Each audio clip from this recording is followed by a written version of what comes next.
Are we on? Yeah, we're on. Oh, nice. Let's just see. Nice.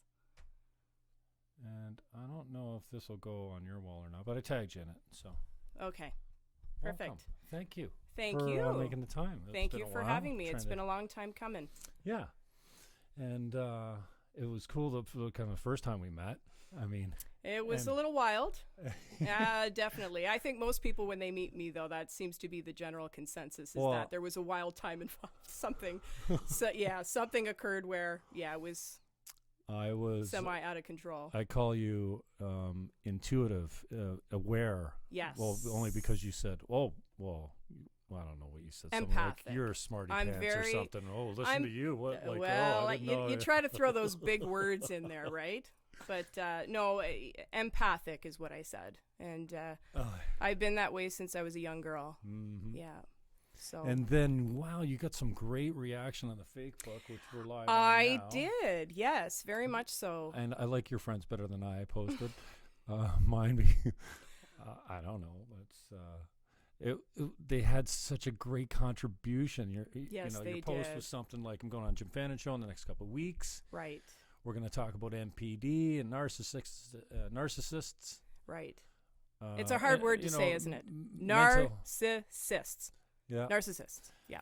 And, general mental health, anything that, and got any ideas? Like, what should we talk about? I mean, we could probably talk about NPD for hours and hours. I think it would be hours worth of conversation for sure. Yeah, and your friends are all just like, oh, I want to know. Oh, they're right into it. They're right into it because a lot of my friends are into mental health and they're into, let's just say, different things. Mm-hmm. So this was right up their alley. So how do you describe yourself then? Give us kind of like a bio. So I've been an RN for almost 15 years and I've worked everywhere: emergency room, medical, telemetry, and just recently got into psychotherapy. So I've been seeing patients with a myriad of disorders, depression, anxiety mostly.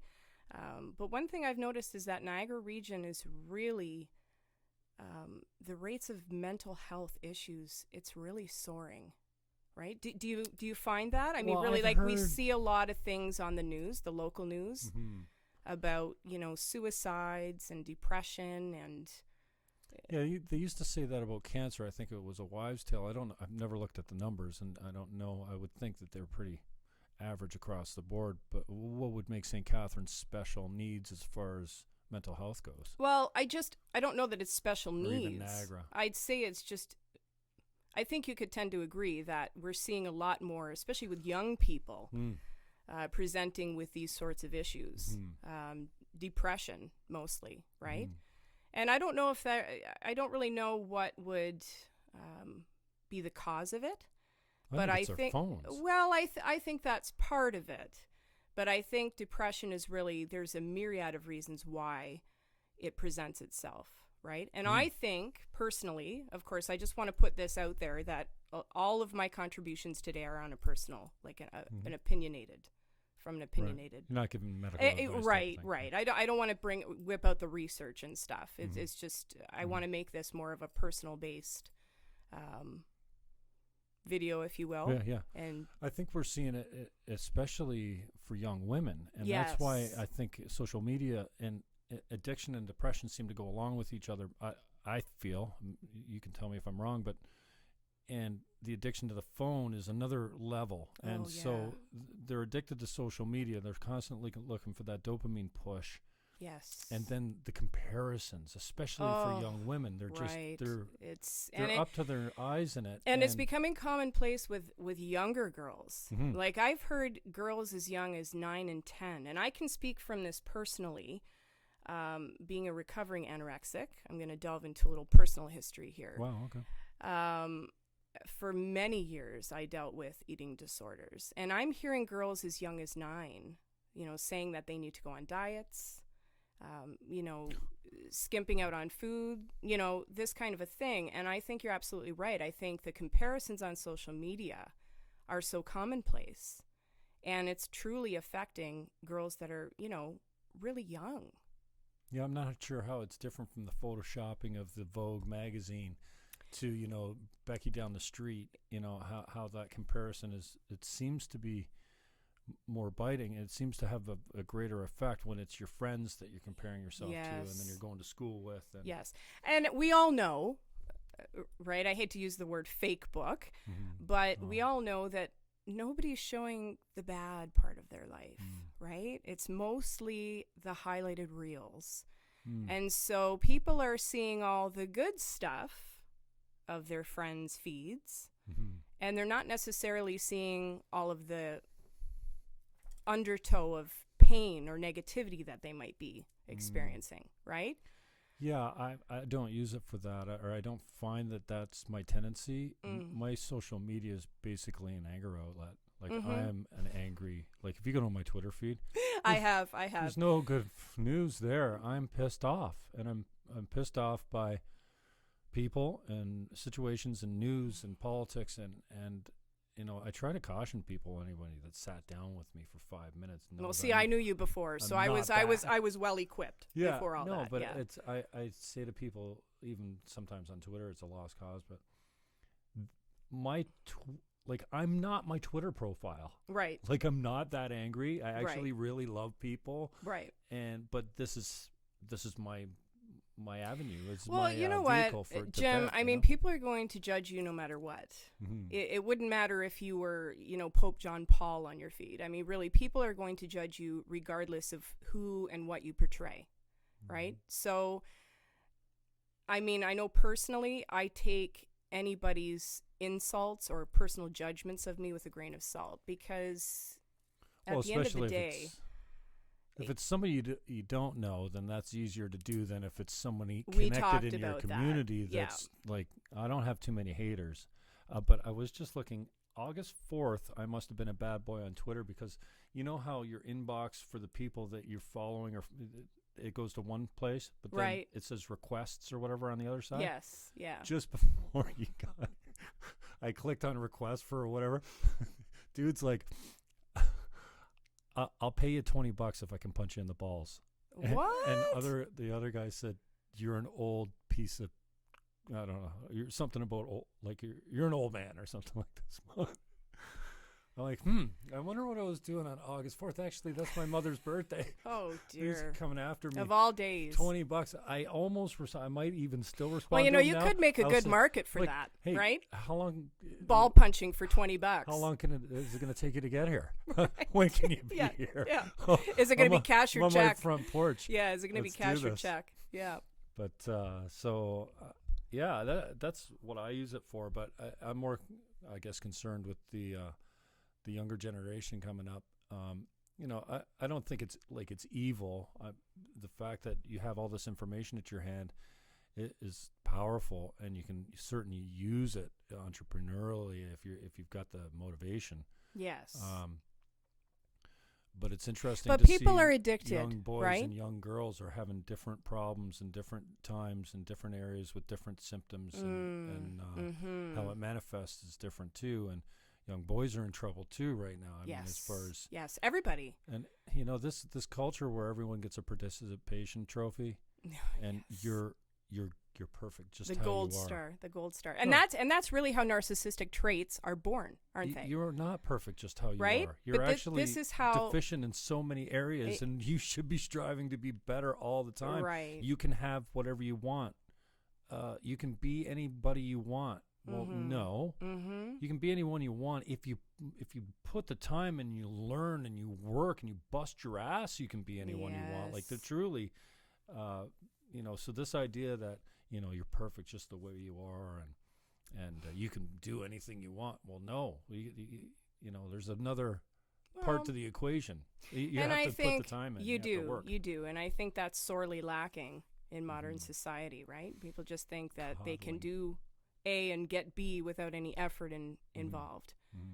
And, you know, I think this is where we're seeing a lot of these disorders crop up, is through this line of thinking. And so we talk depression, anxiety is what you see the most of? Yes, and then without a doubt. And I also see people who are trying to recover from insults incurred by narcissistic personality disorder, you know, people that they've been in relationships with who've had the disorder, trying to recover from the insult, and it's quite nasty. There's a lasting injury, and I find it fascinating. I've done a deep dive on it because I wasn't aware of what it was. I'd always heard it, but I was led to do a little searching on it. And then I was fascinated by it. And then almost every expert that I saw, every counselor, any doctor, or anybody that had been through it, their final decision on this, as far as advice goes, was always run. Cut it and run. But if it's your mother or your father or your brother or your significant other, I mean, it's not, you can't just cut and run if these people, unless you don't want them in your life anymore. But I was surprised to find out that, one, it doesn't seem like there's a medication for this. Two, the narcissist will never, hardly ever go, oh, yeah, I got a problem and I need to change something about myself. You're absolutely right. And that's the hardest part of trying to get these individuals into some sort of therapy, is the realization that there is something wrong with them, that there's a flaw. Oh, right, yeah. Right? Because there's that grandiosity and that superiority complex. Right. So you're absolutely right. It's very hard to treat individuals with this because they will not admit that there's a problem, right? Whereas when you see somebody who has anxiety or depression, most of the times they are so, it's caused such an onslaught of sadness and pain in their life that they're willing to do anything to be rid of it. Not so with the narcissists. It's not that way. Because to them, their whole persona is not, there's no imperfections. Interesting that you go to that extreme to hide your deep-seated insecurity. And so I'm pretty familiar with how it manifests in a couple different ways. And I see less of the grandiose thing, but I notice, and this might not be narcissism, but the person that never will take responsibility, it's always someone else's fault. And I think that's kind of rampant in society today. Personal responsibility is not something we're doing really well with these days. This is why I say, Jim, it's very important to not label people as narcissistic personality disorder, because they may just be showing us traits. Right? And the delineating factor between the two is a lack of empathy. And that's key. So somebody might be very grandiose about who they are and have high expectations of self and not admit to failure or defeat. All of the DSM-5 indicators of NPD. But really what they're displaying are the traits. Right? And I think it's very easy for people to wrongly assume that people have NPD. For example, one of my dear friends, who I won't name, of course, had said to me a couple of weeks ago, well, this girl, she must have NPD because she changes her profile pic like every day. Well, not so fast. That is an assumption. And it's also, yes, it's a trait. Like we see Kim Kardashian. She's probably the most famous person that is out there with selfies. I think she created it. Or maybe you did with this picture here. I don't know. But she was pretty well the creator of the selfie craze. But again, I had to correct her and say, it's not a disorder. It's a trait. So it's very important that we look at people from a non-judgmental perspective, because it's very easy to label people. So that's my takeaway point right there. Okay, so tell us a little bit about how it typically manifests. I know it can manifest in a whole bunch of ways, but I think you were talking about 5 out of 11 traits or something like that. then, I mean, so when you find the most narcissistic people, well, if we're talking about most, they've done studies, and again, I'm not going to whip out studies on the show, just for, lack of time and what have you, and quite frankly, it's boring. But most Hollywood celebrities have actually ranked pretty high with narcissism. So Madonna, Donald Trump, all the ones that you would think, very always trying to reinvent themselves, putting themselves in the spotlight, talking about self all the time. But again, the defining feature of NPD is a lack of empathy, right? So, you're in the schoolyard when you're a kid and you call someone fat and they cry and you feel bad. They don't have that. There's no feeling bad associated with their actions. And that's where people are victims of people with NPD. That's how people become victims, because they don't care about the other person. Everything is exploitative and manipulative, right? Because a lot of people are grandiose. They want to do this and they want to do that and they want to change careers. That doesn't necessarily mean you have narcissistic personality disorder. So it's very important to not, like I said, judge or misperceive what you're seeing in people. So that's just ice cold then, as far as, so like you look at somebody like that and you just go, wow. It's just nothing. It depends. Like I said, there's the 3 types of narcissists, which we were discussing earlier. And of course, the worst kind is the malignant narcissist, right? So they don't have any capacity to feel somebody's pain. If they do something wrong to somebody or they exploit somebody, there's no empathy or concern. So I think that's the worst one, is the malignant narcissist. Try saying that 10 times fast. It's hard to say. What else? What are the other 2? Well, there's the less common one, like I was saying before, is the sort of the one that's behind the scenes, right? The one that hides. Isn't that hides in the shadows and isn't, doesn't have outward gestures of grandiosity or superiority, but they still have those thoughts and they're still able to exploit people. So it's certainly, like I said, we'd need hours to talk about all the different, the variety of ways that these people operate. But it's no doubt fascinating. And I think you could see from the responses on my page that people were either victims of these people or just wanted to know more about the disorder. Yeah, I did quite a deep dive on it, learned quite a lot. I haven't done as much in the communication department. Like, is there a way, is there a tactic, is there a technique to get through, to handle, to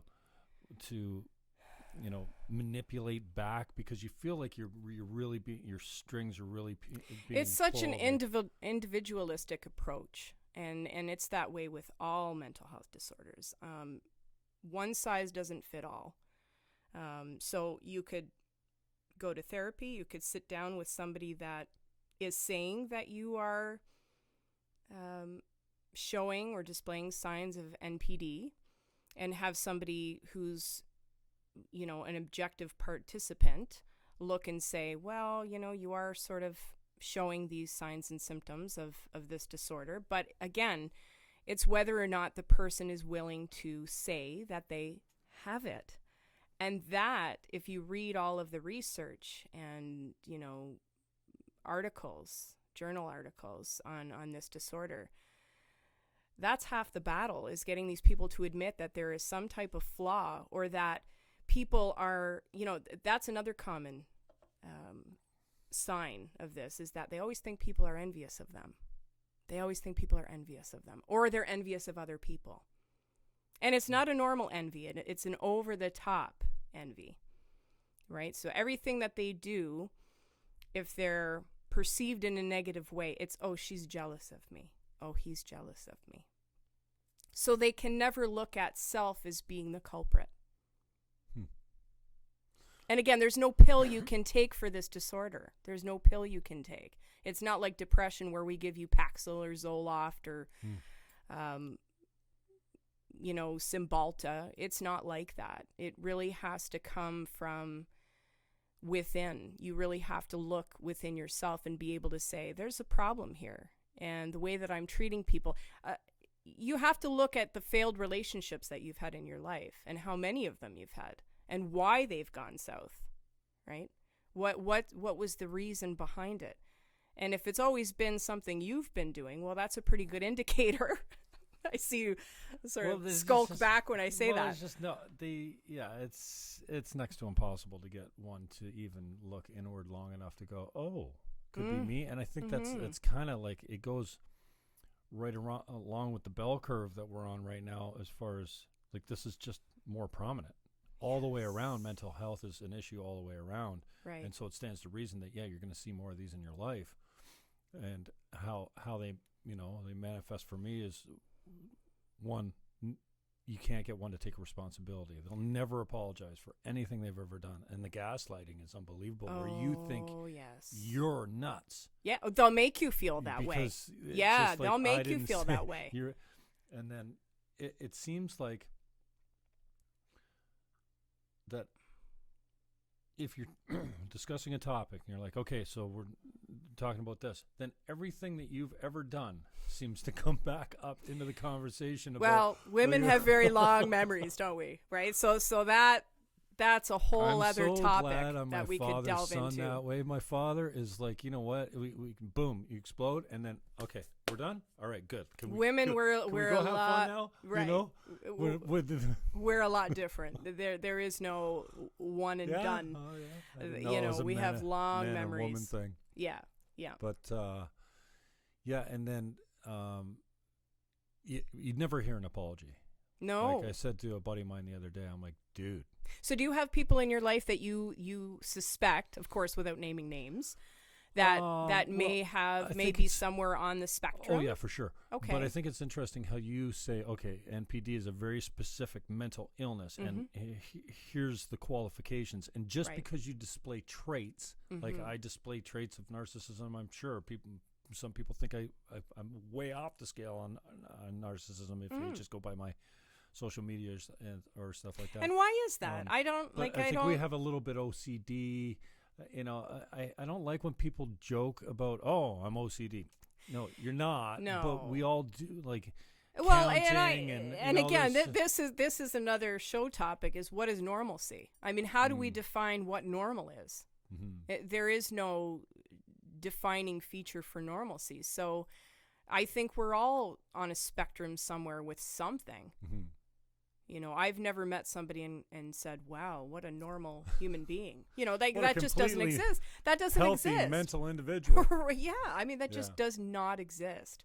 Yeah, it's interesting where you draw the line. I guess it's in the fat part of the bell curve, the people that are, getting along in society.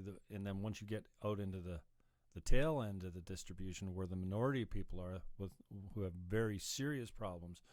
And for me, that's always, if you can see somebody that's seriously affected by the complete condition, then you can back it off into people that have a little bit of that. And so that's why I think it's interesting. I'm not trying to make people sick or put labels on them or what have you, but I think it's interesting that, we all have narcissistic personality. We all have traits. We all have traits, right. But again, going back to my friend and her judgment, and I guess you can tell by now, I hate judgment. I hate judgment of any kind. I've been judged my whole life, and I just hate it. I can't stress that enough. I just think there's so much more behind people than what meets the eye. And until you delve into you peel back the onion layers of every person, you should never put them under some kind of, judgment. Well, and that's so true as far as, like, clean your own room first. Yes. You ain't so great either. Right. And you have Who can claim perfection? Well, and we're also prone to just absolute evil. Oh, yeah. Like, I mean, we're human, right? Yes. And like Yes. these Nazi guards, they were normal people just like you and I, and we could be, you think, oh no, I'd stand against that kind of, no. And there's power in numbers, isn't there? And it's an ideological brainwashing or what have you, that like these people, and there is some element of like, oh, do this or we'll kill your family. There was some of that, but no, they mainly bought into a lie, and they thought that this was virtuous of some way. Which is very interesting, because if you read about Adolf Hitler, he's another one that was pegged as NPD. Right. So these people have Jim Jones, another one. So these people are very powerful, influential people. And that is quite scary, because they can influence the masses. And we know how Jim Jones, how things ended with that. People are easy led. A lot of people are easy led by numbers and by influence. I wonder why that is lacking in their life. I think, again, it's a whole other topic. But I think people just want something to believe in at the end of the day. They just want something or someone to believe in this effed up world. They want, to speak to something that's missing, though, first, that they're filling a hole with, and whether that's, personally or what, I'm not sure. Well, sure. And some people fill it with alcohol, some people with porn, some people with opiates, some people with, influential, powerful people. Yeah. Now, is this good? Do you think this is something that's hereditary or mostly influenced by your care or nurture, or what do they call it? Nature or nurture? Nature versus nurture. Well, I think, again, with every disorder, there are several components at play. So you have genetics, you have hormones, you have environment, you have personal relationships, specifically when you were a child, how you were, those are crucial, those are crucial years when child development, how you got along with your mother, how you got along with your father, how you were, right. If you were an only child as opposed to a child with several siblings. So all of these come into play in the formation of different mental illnesses. There really isn't one component that we can pinpoint down and say, that's what started that, right? And everybody's different. It's individualistic. It's very individualistic. I think it's interesting how we can hold on to an injury from 3 years old, and usually there is a major injury. I don't mean a physical injury, but I mean just some traumatic event, that something's wrong. Just something's really wrong. I use the idea of the kid that plays in the sprinkler in the front lawn. That is his paradise. And one day he goes out and he's playing in the sprinkler, and something's really wrong. He doesn't know what it is. All he's got is, it feels like his leg's on fire. And he's screaming. He doesn't know what's up. And it turns out he got stung by a bee. That happened to me. That's not a Are you taking this from my archives when I was a kid? Okay, just checking. Because that exact scenario happened to me. But then hanging on to the injury looks like he doesn't go back into the sprinkler ever again without shoes on. And kind of how he gets through life is kind of like being really careful. Sure. Because he did something wrong, or in that moment he decided he was bad, that he had done something wrong, and that he was paying for it now. And for the rest of his life, and there's 3 stages that are very important, I think, where these injuries come up. One's the awkward phase when you're a teenager, I think, where you don't belong. One's when you're really like in that 3 or 4 year old stage where something's wrong. Right. I can't remember what the other one is, but this exercise made us identify. It took me. I don't think I could find the one when I was a kid. The one that awkward in high school. I could come up with 100,000 of those times. Same. I don't think anyone felt such a cool exercise, because many people that really got present to that injury of 3 or 4 years old really were able to diffuse it by going, oh, I made that up. I wasn't wrong. It wasn't bad. It wasn't because I wasn't careful. It was a bee. It's not bees. It happens. It was a freak of nature. But to carry that injury forward, to realize at 50 years old that you're living your life based on an event that happened when you were 3 and 4. But more importantly, a lie that you created that's not actually true. There was nothing wrong with you then. There's nothing, Right. And you don't have to be careful. Right. You don't have to wear slippers in the yard all the time, figuratively, as going through life. Yeah, but isn't that fair to say, though, that, that would play upon people's sensitivities and the amount of strength that people have. And everybody's different. Again, it's very individual how people handle any kind of trauma, whether it be a minor one or a major one. I mean, we see it all the time, people that, well, maybe not all the time, but in the news, people who have been in car accidents and their whole family has perished. And somehow they go on and you think to yourself, wow, like how much fortitude does it take and strength to get through something like that? Whereas you see other people that can't handle a flat tire.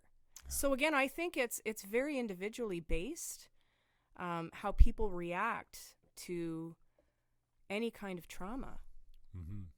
Oh, definitely.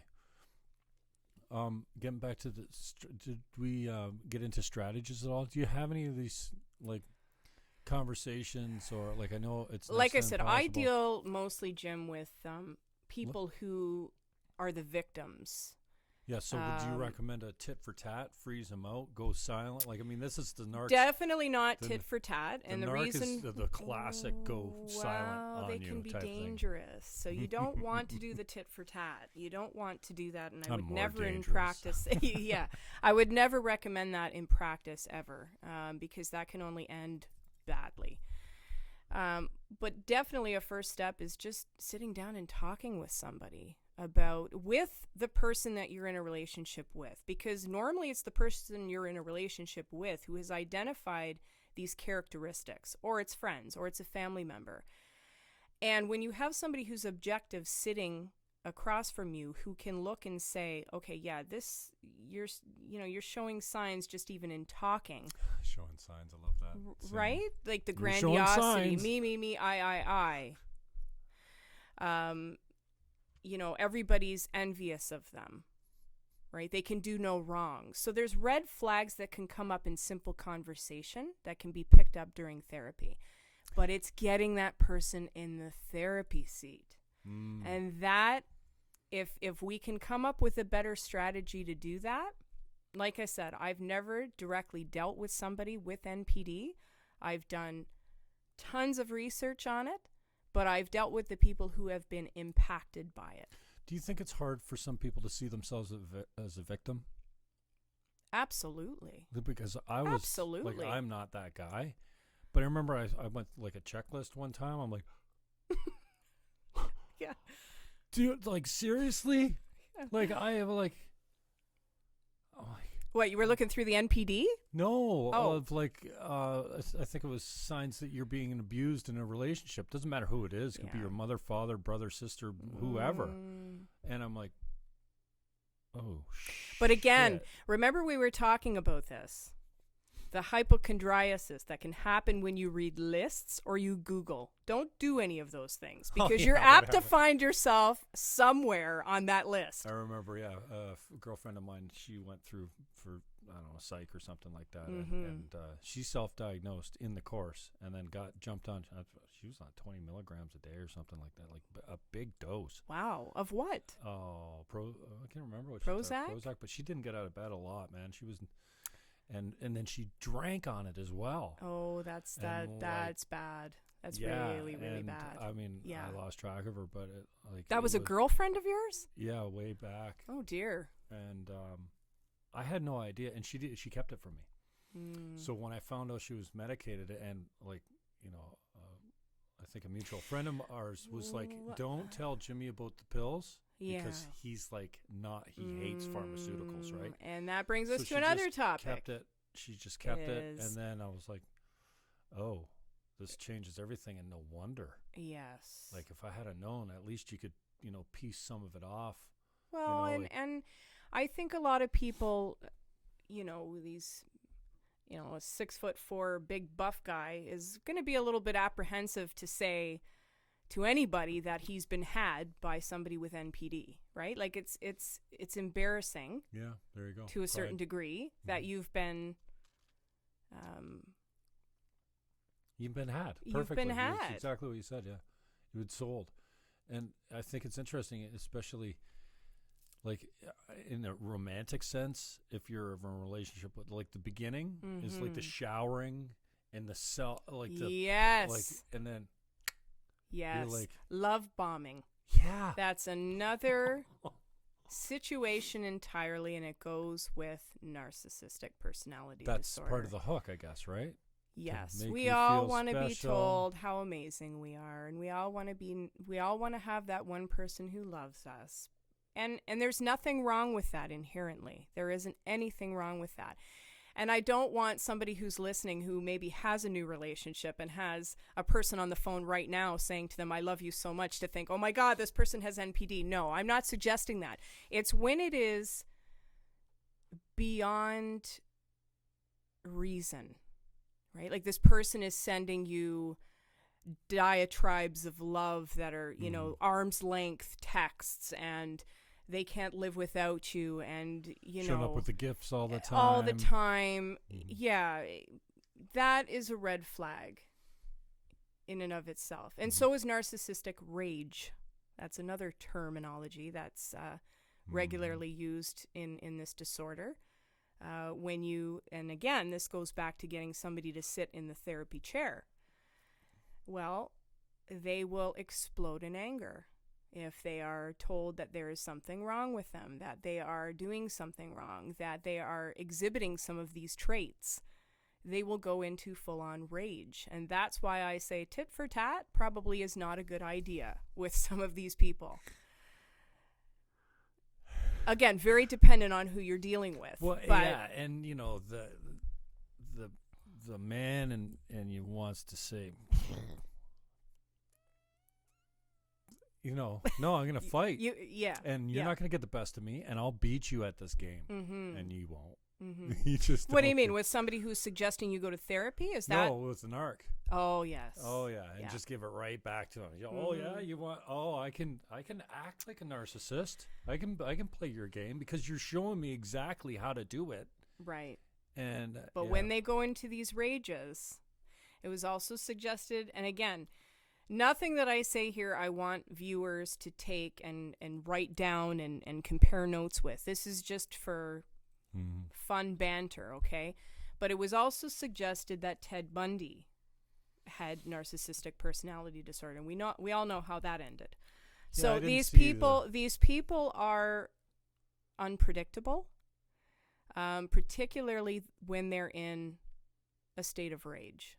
And so, against our better judgment, because I'm the same way as well, I'm somewhat vindictive. So if somebody's doing something to me, right, then, and it's probably the Eastern European in me, like, you know, you want to get back at them, but it's against your better judgment because there are sometimes severe repercussions. I do know one of my clients who was in a relationship with somebody with NPD, and she was beaten very badly at the suggestion to him that there was something wrong and that she wanted him to go to therapy with her.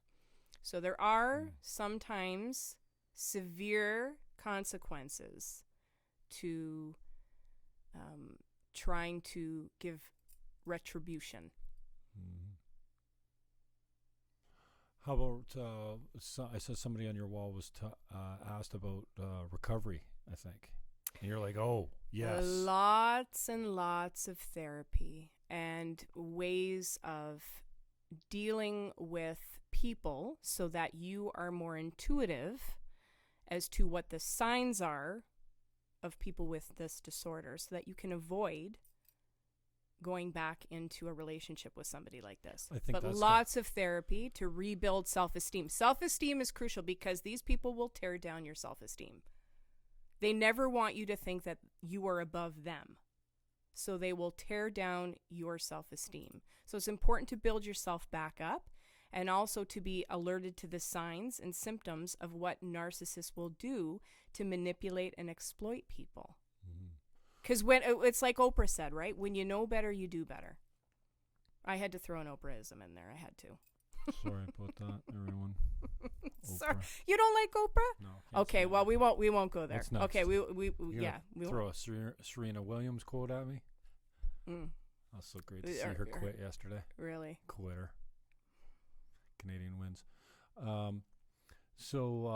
Yeah, I'm interested in the recovery and the strategies to keep, because like I said, some of these people you choose just to keep in your life, right? And like if it's they make you feel good in the beginning. No, not only that. I mean, some as much as you want to, they're close enough that there's some relationships you just can't get out of, right? Right. Like it's not a significant other, but like, you know, a parent or a brother, a sibling or something like that. Sure. I'm always interested what strategies to stay in conversation with them look like so that you don't lose your mind. And also going back to the, you know, I get therapy. But from what I can tell, it's, you need to be like, if you can cut it off, it's like gangrene, right? You have to amputate the arm before it kills you, because it will. So anything I've seen, if there's a choice, you cut and run. You're done. No contact at any level ever. And because until they get help, I absolutely agree with that. What is the history of a narc calling you up and going, you know what? I saw the light. I got therapy. I'm good now. It just doesn't happen. For anyone that I know, they're going to die a narc. They're going to, like, they will just never get it. That's why I'm always interested in a strategy for the people that have to stay in the relationship. What's a strategy to protect yourself so that you're not gaslighted to your own mental illness? Well, I don't know that I agree that you clarify what you mean by having to stay in a relationship, because that doesn't jive with me. I think if things aren't good and you're not getting treated the way you should be treated, then there's always opportunity to run. Well, let's say it's a grandmother to your child or something. So you choose. Oh, you're talking familial relationships. Yeah, you want that child to have a relationship. It's better than cutting her out forever. Okay, so then you do it supervised. Yeah. You make sure that you are always present, because narcissism can also be a learned behavior.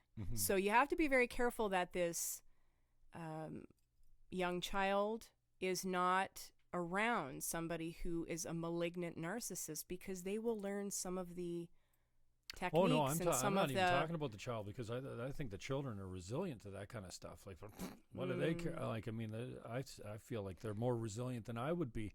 I'm more looking like, okay, so you need to keep this relationship together for the child's sake. Let's say it's good to have him in a relationship with his grandmother.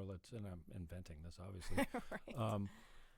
But then how do you protect yourself so that you don't go mental trying to keep a relationship together that's, like, obviously you have a limited relationship as far as if it's your mother that's torturing you, like you've learned. And that's why I think once you've been burned, you don't need to learn the signs of a narc. You can see them coming from 100 feet. That you're absolutely right. In the dark. You're absolutely right. Unless you're an extremely naive person, which they exist as well.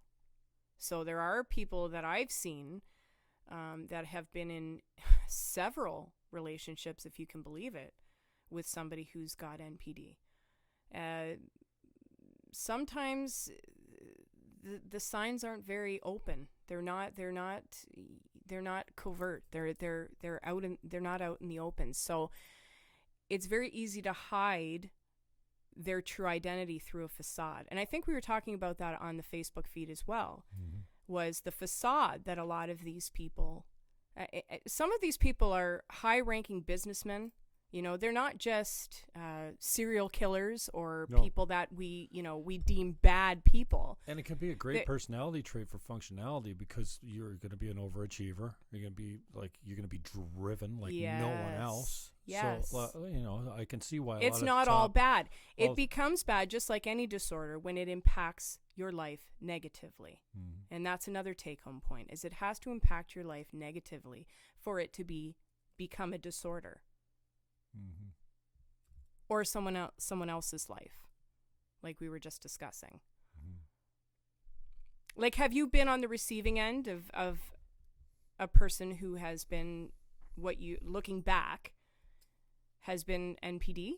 Like, have you been on the... Yeah, more times than I ever knew before. So, speak from experience. See, because I'm very intuitive and empathic, I've been able to derail people who've come into my life who I right away saw the red flags. So I've never been on the receiving end of that, fortunately. So what signs did you see that jumped out at you? Oh, it's all hindsight for me. Now I see them. Okay. Now I can see them from 100 feet in the dark. Right. Before I was like, you know? Right. But now looking back, the love bombing, the gaslighting, and the complete lack of personal responsibility, no empathy. Like the list goes boom, boom, boom, boom, boom, boom, boom, boom, boom. The projection. Yes. So, painting on me what you struggle with. I'm not like, I'm so secure in so many ways as far as like who I am. Right. I'm sure I've got some insecurity somewhere, but like when you're being gaslit, like. Well, they make you second guess yourself. You can't even believe that. Yeah. And maybe over time, but I think now it would be instant, as far as like, I've seen that before. You would know. And I don't really need to spend time with this moving forward, so I choose.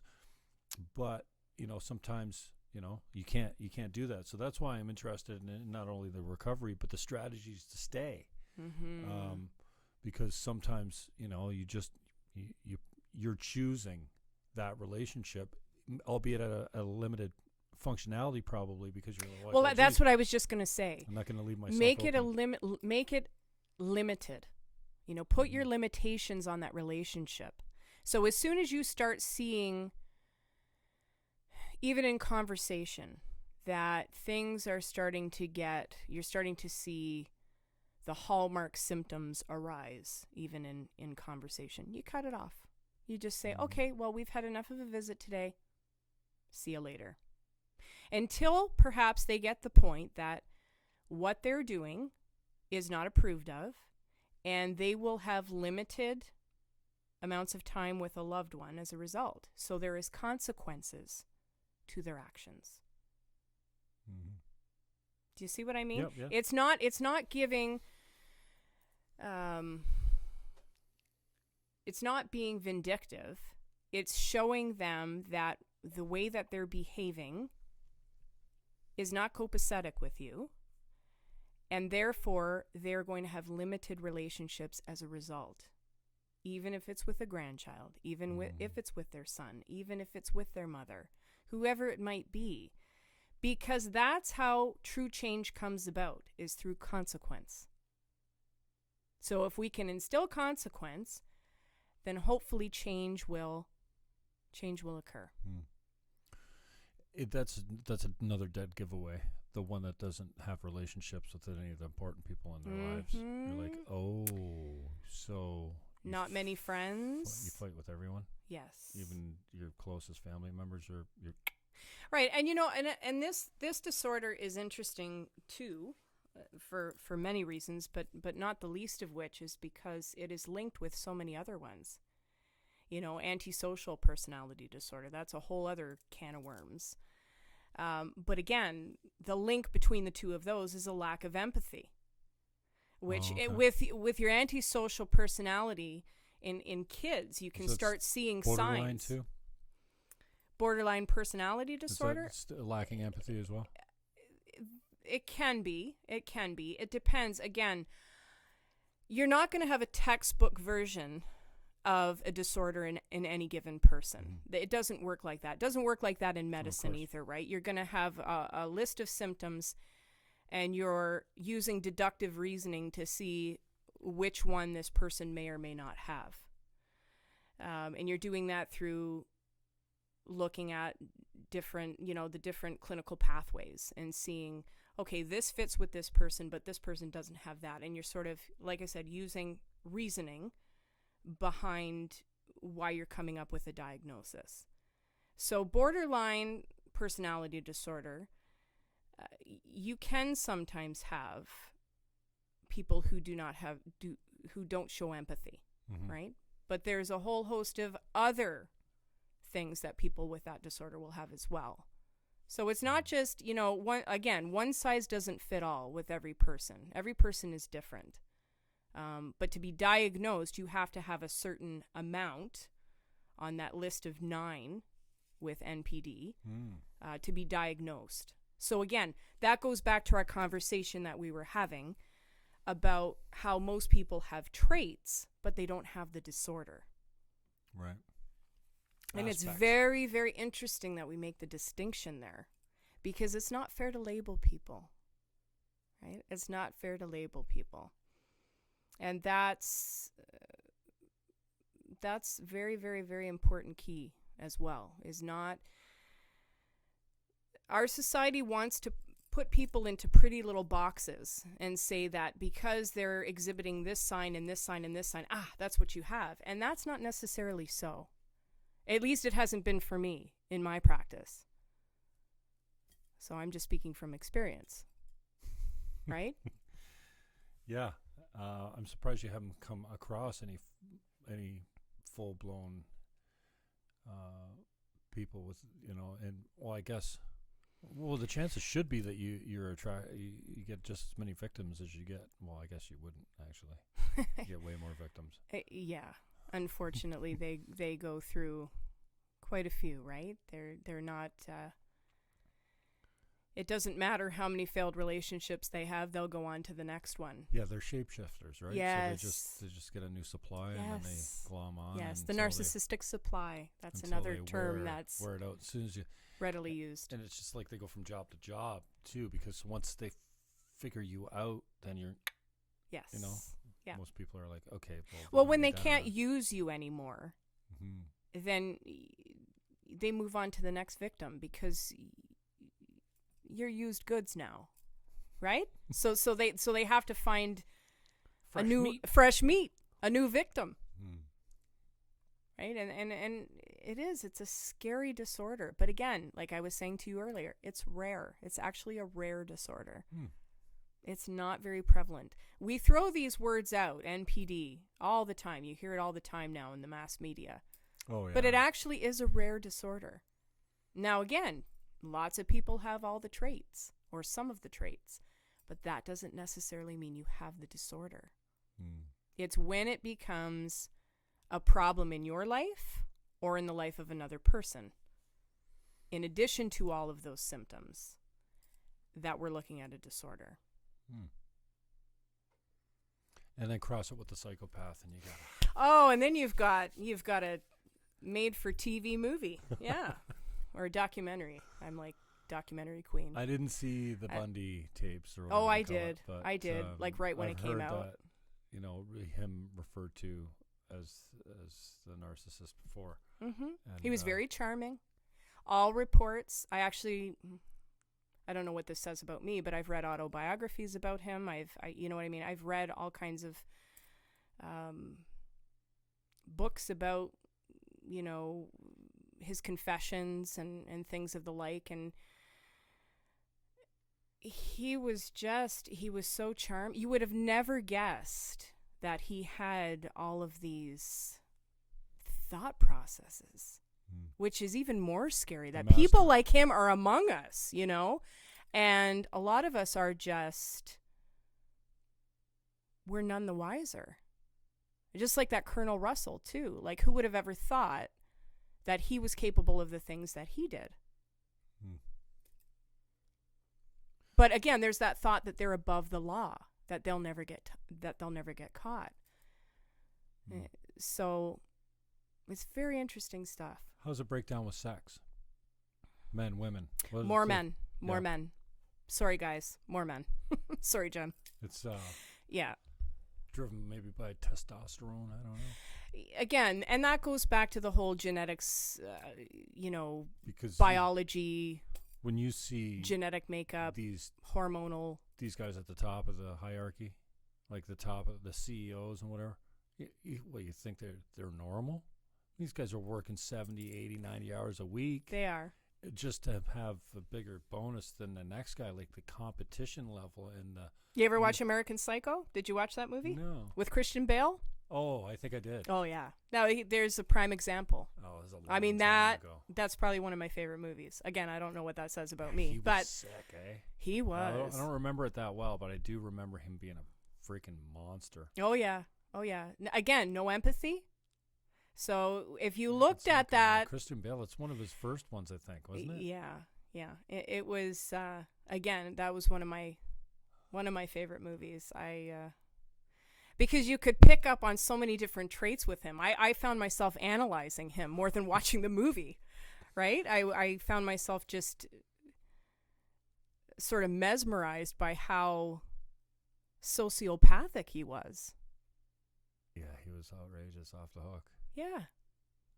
Yeah, that might be worth a I think you need to revisit that, Jim. Sometimes I revisit these movies and think, oh, I'm going to see this movie again. And then I'm thinking, what was I thinking? I'm more into feel-good movies now, I think. See, I like the documentary because it's real. I don't want fiction. Oh, yeah, I'm totally. You know what I mean? I don't want to know about Hollyweird.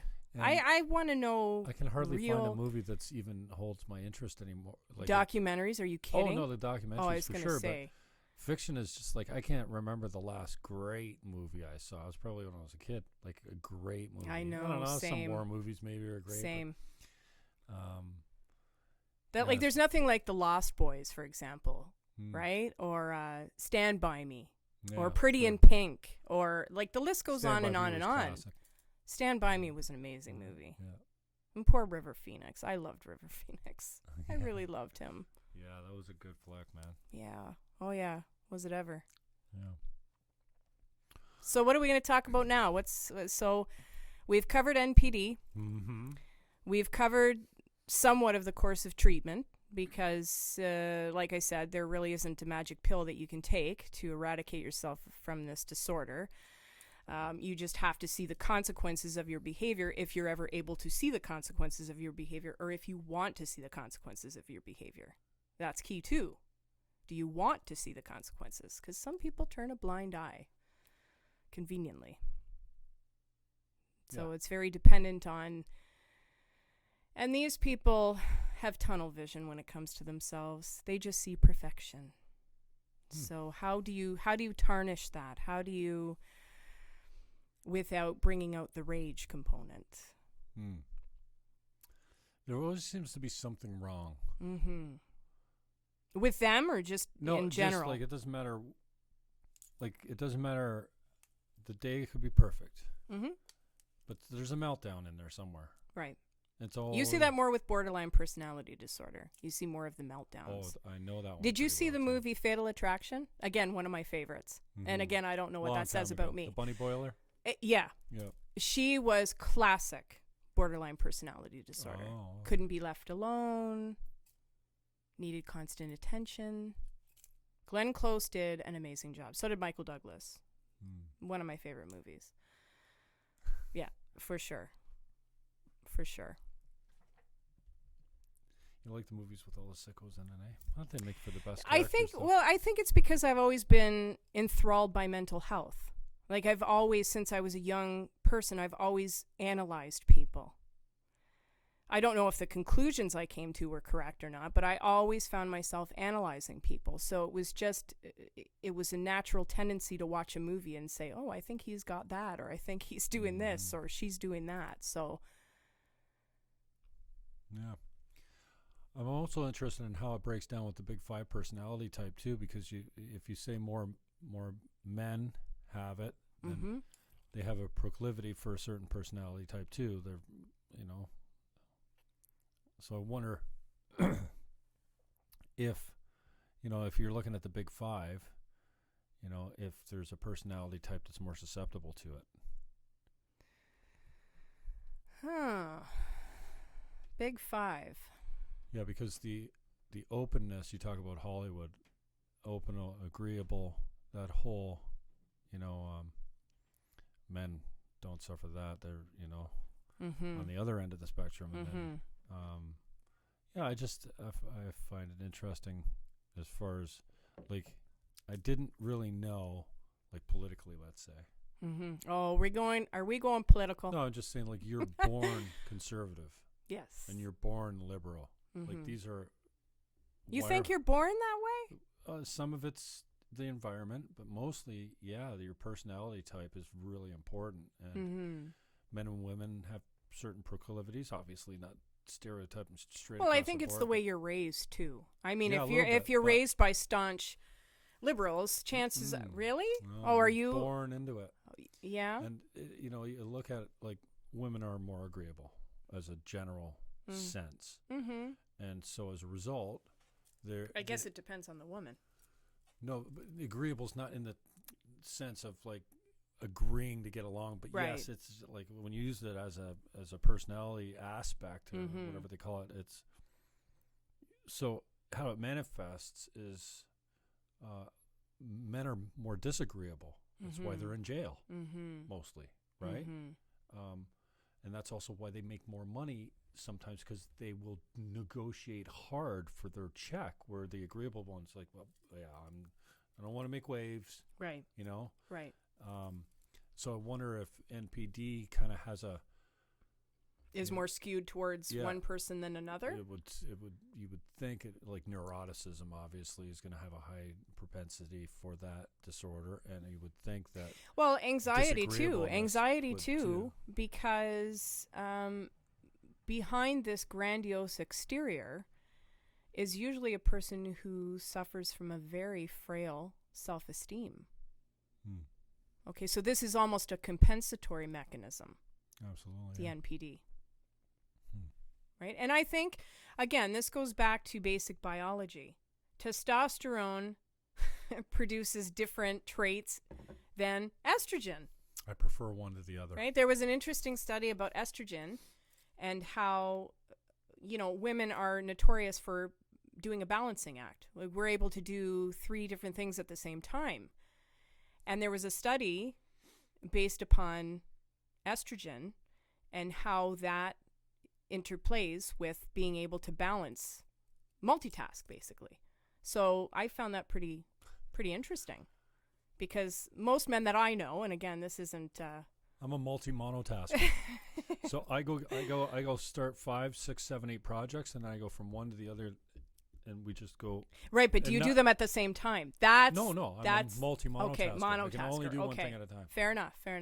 Because you don't have a lot of estrogen. They say you can't hear 2 things at a time. You can't read and listen at the same time. Like, it's very difficult. We have a very narrow bandwidth of consciousness. Like, if you could measure it, somebody. Are you talking about humanity as a whole, or are you talking about men? No, just people. Okay. I think who was it the other day measured it as something like 4 bits, like your conscious bandwidth to focus. Like, it's so narrow. Well, it'd be interesting to see people like Deepak Chopra and Gandhi if they have that same bandwidth, wouldn't it? Yeah, all that's a whole other program, I think. But I think some people are able to, through meditation, even yoga, are able to bring themselves to a higher state of consciousness. And of course, taking drugs. I mean, we all know that can take you to different places. Man's constant craving there. Yeah. We've always wanted to change the chemical makeup of the mind, and it's funny you mentioned yoga, because yoga really started to mess with my mind, and in a good way. Like, I mean, I'm preparing my meals based on when I'm doing yoga, because I don't want to be digesting. Wow. We're at the dock the other day, and he's like, "Here, have a beer." I'm like, "No, I can't. I'm going to yoga." What do you mean? Wow. Well, so what? So you were detoxifying. No, you're not going to get drunk on one beer. I said, yeah, but I don't want to be burping. Mm-hmm. I don't want to be gassy. I don't want to be digesting. Nothing. Like, I mean. Do you do the hot yoga? Yeah. Wow. And it's amazing what comes out of you. And then when you come out of it, you're like, oh, so I shouldn't probably ram that hamburger at the fast food joint on the way home.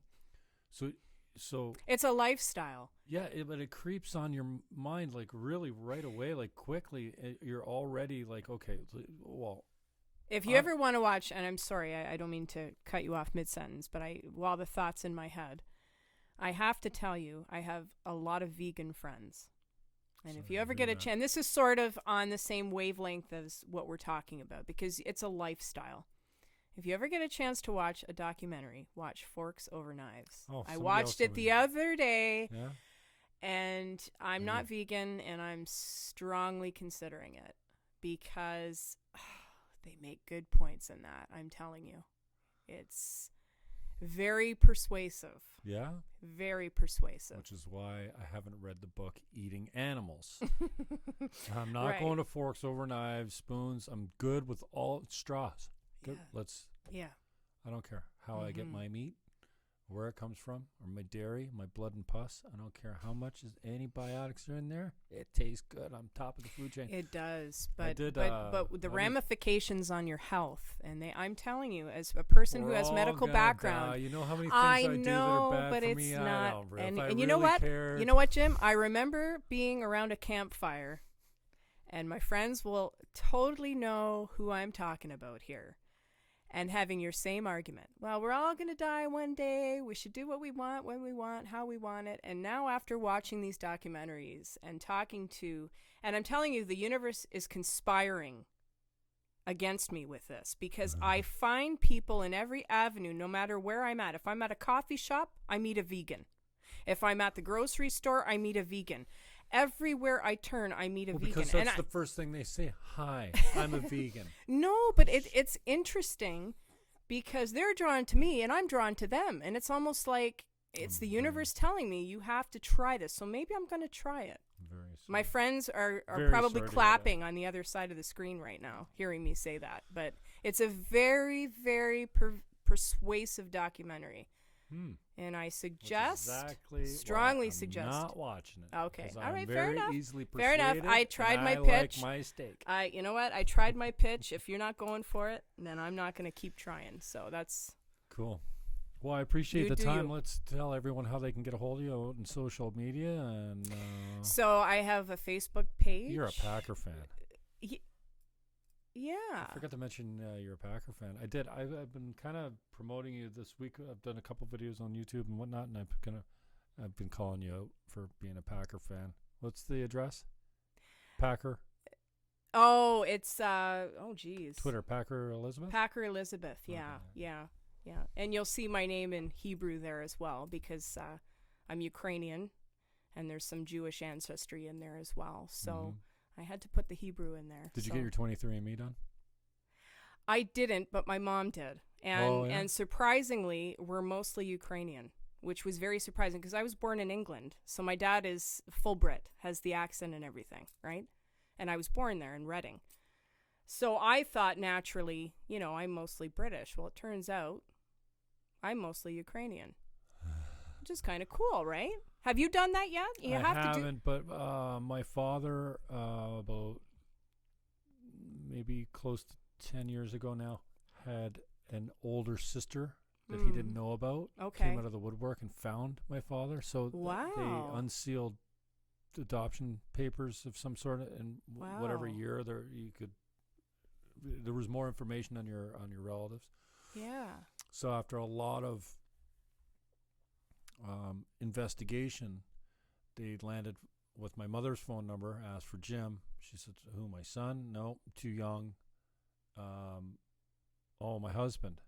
Yeah, here's his number. They called and said, was your mother Pauline? Yes, from so-and-so. Because Fannon is Irish, is it not? Yeah. Right. And yes, your mother was from whatever. Yes. She was a Goulet. Oh, so you got some French in there. So I didn't realize, I got a lot of French in me, and it kind of. Wow. I don't have any French fans, but my dad actually looks like Robert Goulet, like they're distant cousins. We always knew that as kids, right? But I kind of just.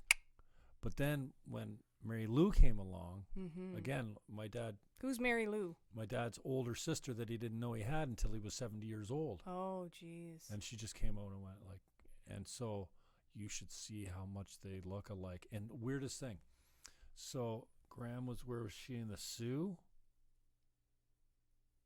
I think she was in the Sioux, or... And you have a large French population in the Sioux, right? No, I don't, yeah, I guess. She drove to Toronto to put her up for adoption. Oh. But then she married my grandfather, and, scandal, because she was a devout Catholic woman, right? Oh, yeah, that's a big deal. And she ended up living in Port Colborne. Of all places, she was adopted out and spent her whole life in Port Colborne, 15 minutes from my father. It's unreal. Yeah. I hear a lot of stories like that. And I'm so happy they were reunited. Like, what a beautiful story. Man. They look alike. They stand alike. Another documentary. Now I'm excited about my documentaries. 3 Strangers, I think it's called. Okay, so triplets, identical triplets. Oh, yeah. Do you know which one I'm talking about? Yeah. I'm probably saying the name wrong. Couldn't finish it. Yeah. Unbelievable. So. Yeah, twins separated at birth purposely. Triplets. They were triplets. Yeah, triplets. And they ended up finding each other Well, 2 of them were at the same school. And then 2 of them, one guy killed himself, for sure. Yes. I didn't get through the whole thing. I was starting to, at the end, I was like, okay, come on, man. Yeah. I started losing interest, I think. Did you? Oh, yeah. God, I didn't lose interest in that one. No way. Yeah, that was weird. I think that was Rogan. Somebody was on Rogan, recommended that one. I was like, well, okay, I'll check it out. And I was like, oh, there's so many good ones. Yeah, it started out good. But so many good ones. But anyway, I digress. So I wonder if is there any other questions you have? Anything? Like, I know that we sort of skimmed the surface. I mean, like I said, we could have made this into a research-based, boring sit down. I could have had all my paperwork and, had my professor glasses on and went through the whole diatribe of, the DSM-5 and what constitutes what. But for the sake of interest, I think it's nice to sort of keep it light. And but again, I want to be able to address questions. I think we touched on just about everything that your peeps were saying. Oh, just can't wait to see you on, and tell us about this. And recovery was the one that. I remember you saying, we're definitely going to talk about that. Lots and lots of therapy, like I said, and working on rebuilding self-esteem. I was going to say drugs. Drugs are good for everything. You don't want to do alcohol. No. Drowns your sorrows. Now, in my 20s, I would have agreed with you there, and shamefully in my 30s too. But honestly, you'd never want to resort to drugs if you don't have to. That's a last resort. No, I mean for the other person. Oh, yeah. Okay, keep them drunk and high all the time. Right. Gotcha. But I think it's very important that you're building your self-esteem, because that's what I see the most are people who are, for all intents and purposes, they're broken. They're broken because the person who love-bombed them in the beginning has torn them down exponentially, and they're trying to see themselves as they once knew themselves. They don't even know who they are anymore. So it's a warpath, and you're trying to rebuild your identity after dealing with these people.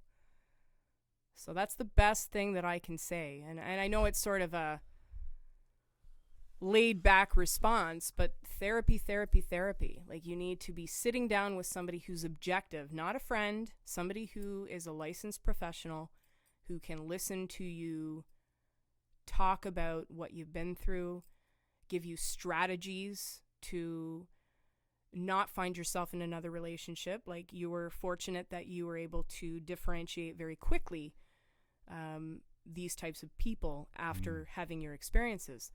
But like I've said, I've run into people who have had multiple partners that have had either the traits or the full-blown disorder. Well, there's a magnetism too there, right? Yes. Everybody, when I was reading the books, kind of like the empath is the prey. Yes. And the narc is the hunter. Yes. And it's almost like, but if you're an intuitive empath, you're in the snare and you're like, what? Yeah. And again, just like there's different types of. I'm telling you, I see them coming around the corner now. Yeah.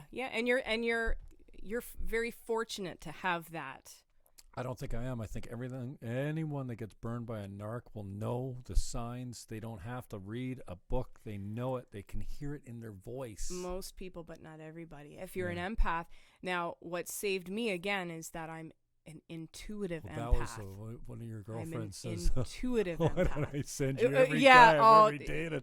She is. Like, I'm not getting a date. One of the best people interview. I know, and again, she's empathic as well, and. Without mentioning names, she was the prey, and she's beautiful, and she's intelligent, and she has everything that any person could ever want. And I think that's why these people sought her out, so it's unfortunate, but I think depending upon the type of empath you are, because there's different types of empaths, like there's different types of NPD, depending upon that, you could find yourself victim over and over again, depending upon who you are. Again, individuality. Everybody's different. Thank you for your time. That was awesome. You know what? I've been waiting to do this a long time with you, and I'm happy to finally sit down and converse. And I am interested to see what your friendies say. And it looks like we're still live. Oh yeah, we just had a little lag. I'm interested to see what the peeps say. So okay. Now I gotta sneeze like crazy. Oh no! Are you allergic to me? Give me the Twitter address at Packer Elizabeth. Yes, I'm. I don't generally check out my page, so it's a little rusty. At Packer Elizabeth, you can find her on Twitter. I'm on Facebook as Elizabeth Sharma. I also have Instagram, but I'll be honest, I don't really use it.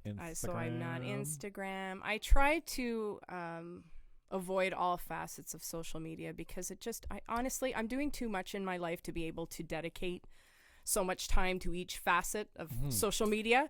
I'm more just posting now. I do succumb to it where you're bored and you're going through not Facebook as much anymore. I'm all about Twitter. It all happens on Twitter.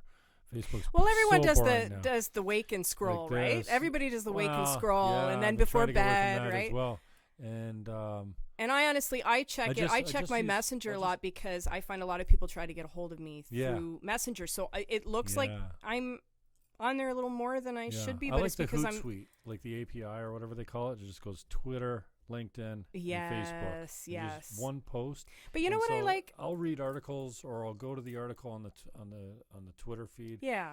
And then just share that, and then and when I'm trolling, I'll purposely put it down for multiple hours just because I know I'm going to have like hundreds. The Twitterverse is a different kingdom than Facebook, isn't it? When I troll certain people and I get a good one in really early. Yes. And sometimes it's just easy, right? And then the predictable responses come. Oh yeah. And then your notifications just light up because you've got so many people.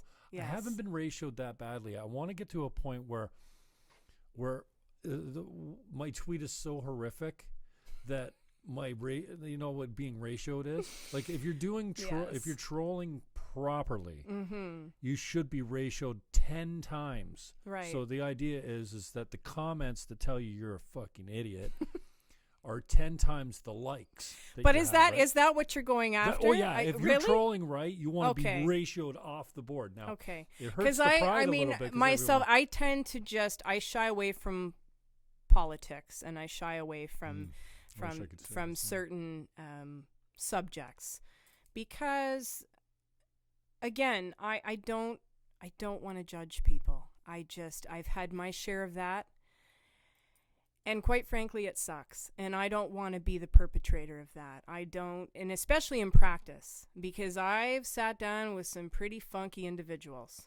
And your first thought is, wow, there is not enough therapy that I can give this person to get them to a state of what we call normalcy. But in talking to that person, you start to find beauty in every person. And I'm not just saying this as trying to sound too soft or whatever, but I'm just being honest. Like, in every person, there's beauty and there's bad, right? And you have to try to get to both aspects, I think, when you're sitting down with somebody in therapy. It's not enough to look at somebody and judge them based on what they look like, what they've said to you. Do you know what I'm saying? I think, so I try not to go the political avenue because of that, because boy, you're going to be just, I can imagine. I wish I could say the same, but no, I'm a victim. And so why do you, just out of curiosity, so why do you go that route? What is it is it just your passion about politics or certain elements of it, or? Well, I ran my first election. I was 24. Green Party ran many times. Oh, wow. I've red-pilled since then, so I'm more conservative than I am liberal now. Okay. Really, I mean. So you've switched teams. Definitely. Okay. As I've gotten older now, free speech. And why did you switch teams? What was the? Because the left won't stand for free speech, and they've completely detached from science and biology. So, like, there are some certain truths on this planet that you can't get away from. There's boys and girls, and there's one in between. Okay? There's some very small instances when you're born with both parts. Okay? I can't imagine what that would be like, and I can't imagine what it would be like to be a boy and want to be a girl. But can we let them hit puberty first? This idea that your 3-year-old comes to you and says, I want to be a boy, you don't start transition then. So, and they won't stand for free speech back in the day. When I was a lefty in the early days, free speech was a left idea. Now it's right. Now now the left is all you see on news, all you see in big tech, social media, they're all lefties. They're all owned by lefties. They all work for lefties, the media. And the conservatives are being run out of town, as being banned from, like, I don't care how racist or how sick you are. You should be able to say your piece, as long as you're not saying, hey, go get this guy. You can't incite violence. There is no hate speech unless it's inciting violence. Unless you're saying, here's this guy's address, go kill him, go hurt him, here's his family, blah, blah, blah. Other than that, I don't want to force people underground with censorship because it only makes it worse. This is how, you don't want to say that word, but that guy in Germany that did a lot of bad stuff, because you get demonetized on YouTube. They censor you now if you say the H word or the N word, the 4-letter N word that refers to the H word. I mean, it's unbelievable the level of censorship. So, and I think, that whole idea that it rings true a little bit. Like, if you don't vote left when you're young, you have no heart. If you don't vote right when you're grown up, you've got no brain, because people pay taxes and they have experience and lived experience, and so there was a couple things, and I've changed my mind on capital punishment. I've come around. I can't wrap my head around late-term abortion. I don't know why anyone would need after 6 months to kill a baby. Like, I mean, and that's what you're doing. Like, don't give me this. I had a good lefty friend of mine that's a Green Party guy the other day goes, it's not a human, it's a fetus. Like, you can't. Okay, so there's certain things. If you believe that, we can't talk. Like, there's no level of debate that's going to bring you around, because you just. So. Well, what if? And I'm not going to tell you on any subject what my opinions are, because I have dear friends that have experienced issues related to everything you've talked about, and I want to be sensitive to that. But I think that there's a lot to be said about not saying, right? So you can believe in something, but you don't necessarily have to say it in such a way that it will incite anger. But it depends on the person. Like, I'm not going to tell you what to do, and that's not my scene. But I prefer, like, I have my set of beliefs in my heart, in my mind, my soul, and I keep them to me, because I know that there are people who are dealing with situations that aren't so black and white, right? They're not so black and white. And so when you speak of topics that might be sensitive to certain people, I think that's where the problem lays with them, right? Like, they're going to get angry that you've brought up a topic in such a way that it paints them in a negative light.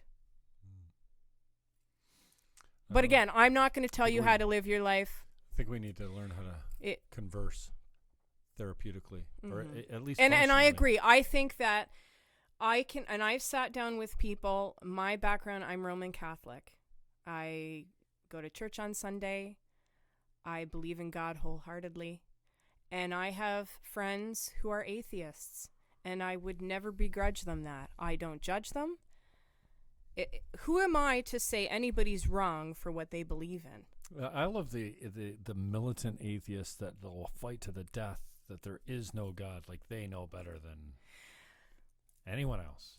Well, again, so, and that goes back to what I was saying about that. Well, and that goes back to what I was saying about people just want something to believe in, or someone to believe in.